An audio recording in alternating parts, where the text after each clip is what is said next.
So, High-Rise Invasion. Now, I finished watching this last night, and oh my fuck, it is some of the coolest shit I have ever seen. So, as you all know, also, what up everyone, it is Toshi. I forgot to do my intro. As you all know, I'm not a huge anime fan. Like, I love my manga, I do. I read a fuck ton of manga, I love it.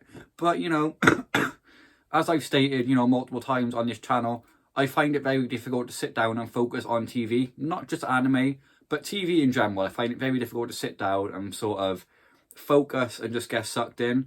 Because, at least for me personally, I find it's a lot more easy for me to enjoy something if I can physically interact with it. And I think that's why I like manga so much, because I know you're not doing a fuck ton of movement, obviously. You just sat in bed reading. But, you know, you're flicking through the pages, you can feel the book, like, stuff like that. It's very important to me. Like, if I can't, like, physically interact with it and feel it, it's usually a little bit more difficult for me to enjoy it. But that has got fuck all to do with this video. So I don't even know why I'm talking about it. Let's get into this video. So, High-Rise Invasion. It was fucking great. I understand that it was a little bit edgy and a little bit ecchi, and there was a lot of panty scenes that probably did not need to be in there, but I'm not complaining. It was a great show. I'm currently reading the manga as well on my phone, not like right this second, obviously, like right now I'm recording this, obviously. But, you know, I'm currently reading the manga on my phone to sort of get a little bit of a better understanding of it.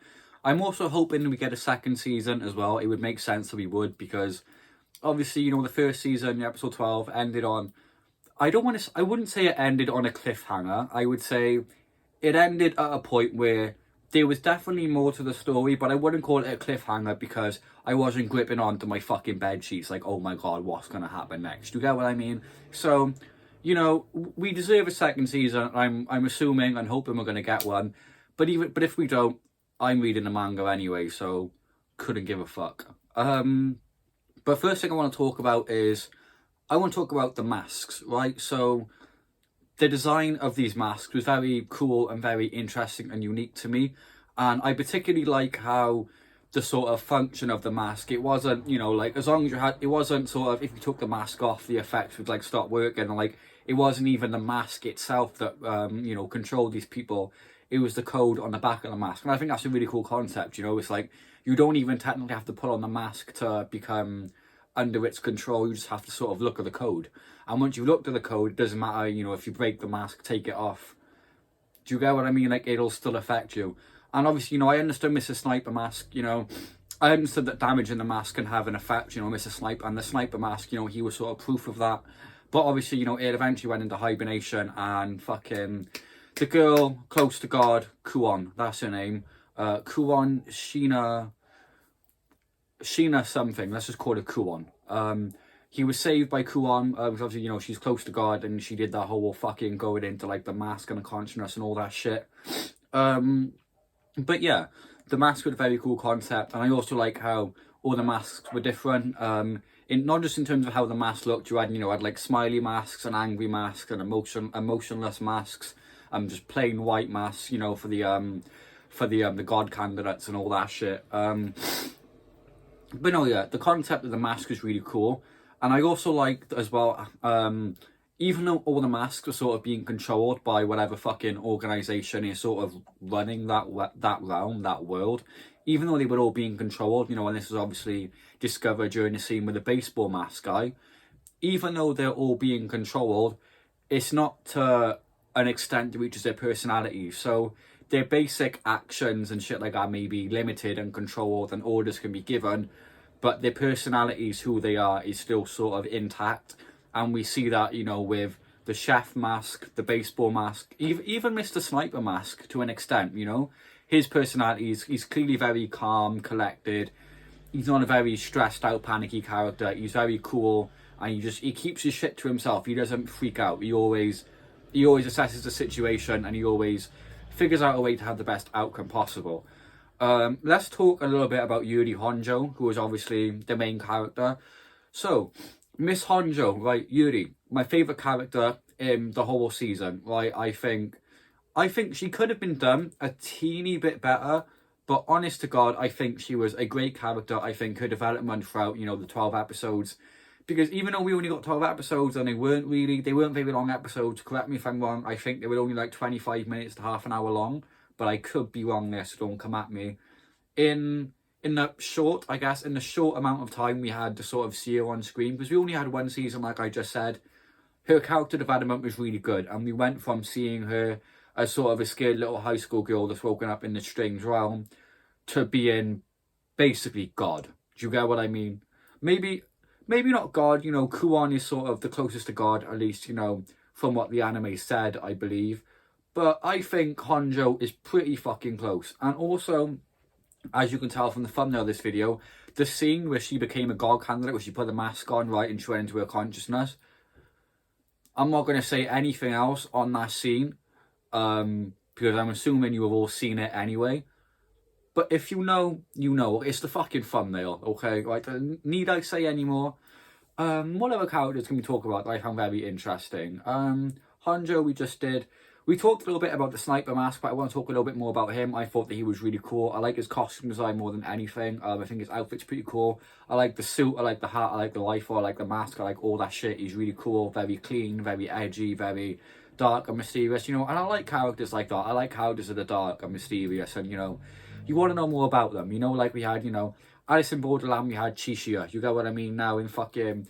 in High Rise Invasion, we have Sniper Mask. It had the survival aspect and the strange world aspect of Alice in Borderland, and it had the horny teenager aspect of High School of the Dead. You get what I mean? So you can understand my mentality there. But yeah, no, Sniper Mask was cool. Yuri Honjo, the main character, was great. The masks were pretty cool. I like the way the world's designed. You know, skyscrapers are cool as fuck, and the whole like thing about the masks not being able to kill people, but to pressure them into committing suicide. And if they don't commit suicide, then they'll kill them. I like that sort of system. Fucking awful system. Like, if you were living in it, it'd be different, obviously, and I can understand that. But watching it, very entertaining, very good, very dramatic, and it draws you in, you know. Like, at least for me it did. Because like I said, I wanted to know, you know, who made this realm? What is it? Like, who are these people in the mask? What are these characters? What's the outcome? Why she appeared here? And even though some of those questions have been answered, some of them haven't been answered, and I still want to know the answers. And that's why I think this show was just really good for me personally, because it drew me in, it got me sucked in, and I really enjoyed watching it. The mega angel from the end, I can't remember his name, the one with the cross on his mask, the big fucking angel, from the final episode, pissed me off a little bit, right? Because don't get me wrong, the battle was cool, and obviously I knew Kuon was going to use the railgun. That was obvious anyway. Speaking of the railgun, I want to know more about it. Like, what does that even do? Where did that tower even come from? Like, what the fuck's up with that railgun? That's what I want to know.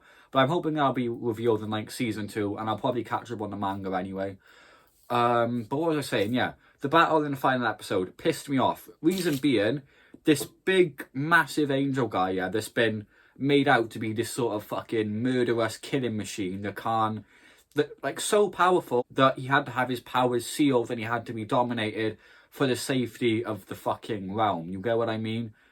And he killed the scientist. We lost the scientist, and that was it. So the most dangerous, fucked up, murderous enemy in the whole show so far, and we lost a scientist that, let's be real, nobody gave a fuck about anyway. I mean, like, it's just, come on, man. That last episode, that last battle could have been done a lot better. I understand the battle's not technically over yet, because, you know, there's still all the characters, the people in charge, all that shit, that guy in the coat. I can't remember his name, but the guy that ran the big fucking building and he was controlling like 30 angels, I believe. Yeah, that guy. Aikawa, I believe his name was, Master Aikawa Sensei, some shit like that, but I could be wrong. So I understand, you know, they've still got to be defeated, so the battle's not over yet. I just think, come on, I think that angel should have done a fuck ton more damage than they did. And I'm not saying we should have done a Game of Thrones and just killed everyone. But I just think we should have lost a lot more than we did, particularly in that battle. But, I mean, still, it didn't ruin the show for me. It was still very enjoyable, and I still did enjoy watching it.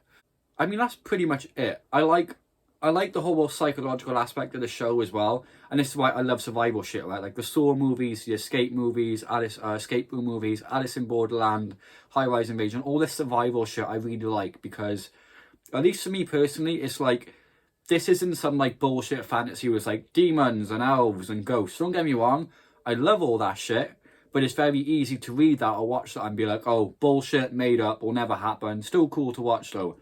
But I think with things like High Rise Invasion, Alice in Borderland, the Saw movies, escape movies, like survival movies, you know, psychological shit like The Platform as well, you can watch them, you can read them and be like, wow, like this could actually happen. I could actually be, you know, in this situation one day. Like, what would I do? Would I survive this? And I love shit like that, you know? The whole, would you survive in a zombie apocalypse? If it was The Walking Dead, fuck yeah, I think I'd survive. 28 days later, no, probably not.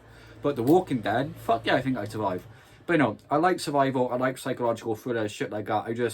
I like movies and TV shows and books to sort of get into your head. I think it takes a lot of skill and talent as an artist or a writer to be able to not just make a piece of work that people are interested in viewing and reading and watching, but a piece of work that like genuinely like gets into someone's head and starts messing about. You get what I mean? And I think that is what this show did for me, and that's one of the reasons I enjoyed it so much. But yeah, I mean, that's pretty much all I have to say on this for this video. At least until I do another video on High Rise Invasion, which I probably will, but it'll probably be based more on the manga than the anime. But yeah, no, I hope you all enjoyed. If you did, please leave a like, comment and subscribe, and I'll see you all in the next one. This is Toshi, signing out.